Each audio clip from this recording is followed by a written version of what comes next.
Hello everyone, আসসালামু আলাইকুম। Welcome back to my channel. সবার কী অবস্থা, কেমন আছেন? আশা করছি সবাই ভালো আছেন, সুস্থ আছেন। আলহামদুলিল্লাহ, আমরা অনেক ভালো আছি। আরও একটি নতুন ভিডিও দেখার জন্য আপনাদের সবাইকে আমন্ত্রণ জানাচ্ছি। আশা করছি আমার ভিডিওটি আপনাদের কাছে খুব ভালো লাগবে।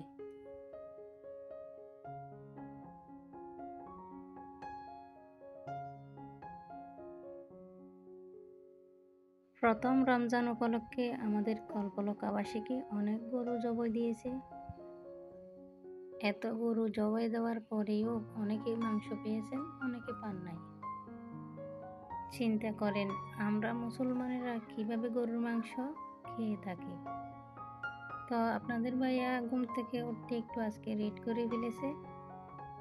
তো ও ঘুম থেকে উঠে গরুর মাংসের জন্য গেছে তাড়াহুড়া করে। গিয়ে দেখলো ওখানে গরুর মাংস শেষ হয়ে গেছে।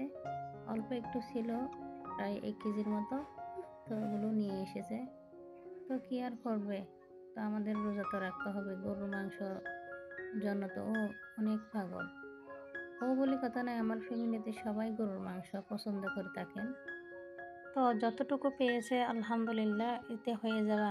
আমাদের রিজিকে যা ছিল তা পেয়েছে, কিছু করার নেই। আল্লাহ এতটুকু আমাদের জন্য রিজিকে রেখেছেন। আমি সিম্পলভাবে রান্না করার চেষ্টা করেছি। সিম্পলভাবে রান্না করতে আমার খুবই ভালো লাগে। আমি অন্য বছর রান্নার অনেক আইটেম করে থাকতাম, কিন্তু এই বছর অতি সহজে সাধারণভাবে রান্না করার চেষ্টা করেছি।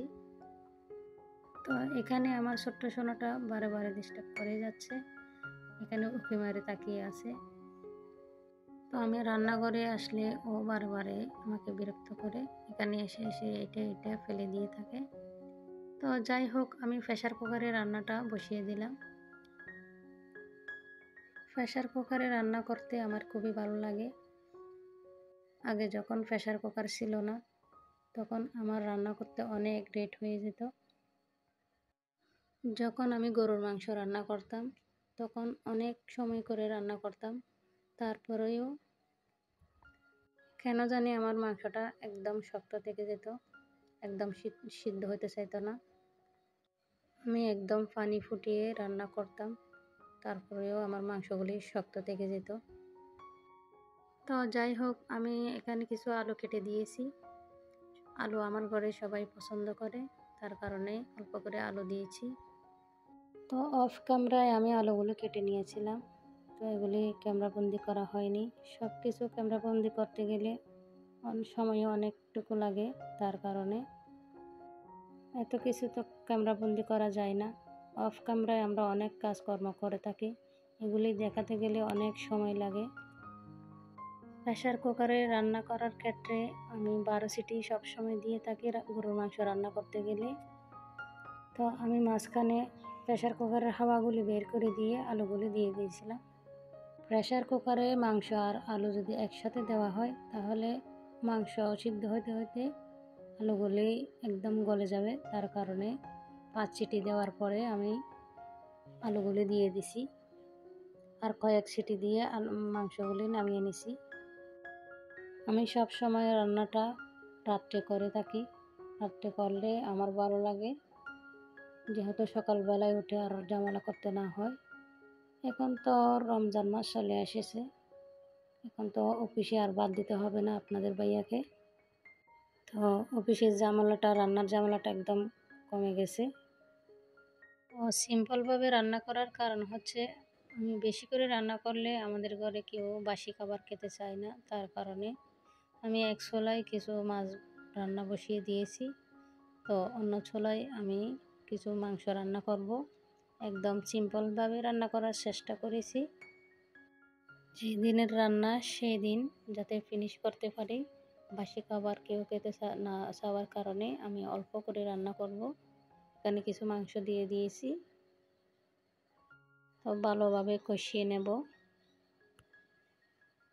তো আমি এখানে 5 পিস মাংস নিয়েছি, লেগ পিস নিয়েছি। আমার মেয়ে লেগ পিস খেতে পছন্দ করে, তার কারণে আমি এখানে 5 পিস মাংস রান্নাতে বসিয়ে দিলাম।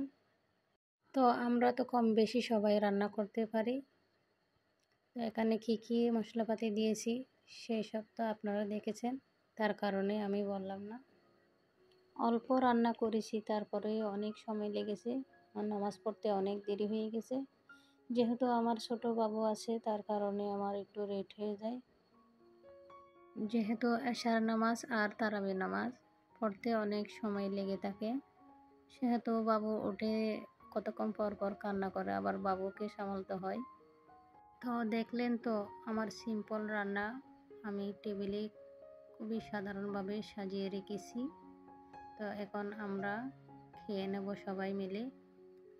আমার বড় ছেলে মাদ্রাসা থেকে এসেছে, তো আমরা 4 জনে এখন খেয়ে নেব। ও আগের বছর যখন আমি টিউশন করতাম তখন আমার বাবু ছিল না, তখন টিউশন করে আবার ঘরের সংসারের কাজকর্ম করে, তো অনেক সময় থেকে যেত। কিন্তু এখন বাবু হওয়ার পরে তো সময় একদম থাকে না, যেহেতু ওর পেছনে সব সময় আমাকে সময় দিতে হয়। তো যাই হোক, ইফতারের সময় হতে আর আছে 1 ঘন্টা। এখন আমি ইফতারগুলি রেডি করে নেব। এখানে চিকেন কাবাব, রোল, বেগুনি করব, আলুর চপ করব, তারপরে হচ্ছে যে ডিম চপ করব আর জিলাপি বানিয়ে নেব। তো অন্য একটি ভিডিওতে আপনাদেরকে দেখিয়েছিলাম, এগুলি আমার হাতে করা, এগুলি আমি নিজে করেছি। এগুলি বাহির থেকে কিনতে গেলে অনেক চড়া দাম দিয়ে কিনতে হয়, তার কারণে আমি একদম কম খরচে আমি ঘরে বানিয়ে নিয়েছি। তো এগুলি আমার ভাজা হয়ে গেছে, এখন ডিম চপগুলি দিয়ে দেব। সব একে একে দিয়ে ভালোভাবে উল্টে পাল্টে ভেজে নেব। তো এগুলি ভাজতে একটু সাবধান করে ভাজতে হবে, না হলে ভেঙে যাবে।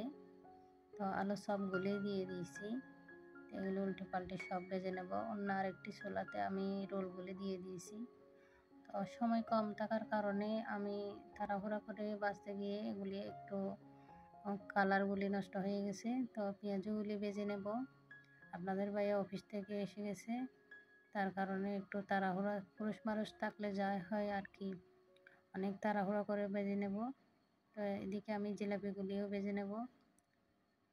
তো যাই হোক, আমি এখানে পরিবেশন করার জন্য সাজিয়ে রেখেছি। আজ আন দিলে আমরা ইফতার করে নেব। এদিকে আমার বাবু সোনাটা তাকিয়ে আছে। তো আমি যেখানে থাকি ওখানে ও গিয়ে হাজির হয়ে যাবে আগে। আজকের ভিডিওটি কেমন হয়েছে জানাবেন। আল্লাহ হাফেজ।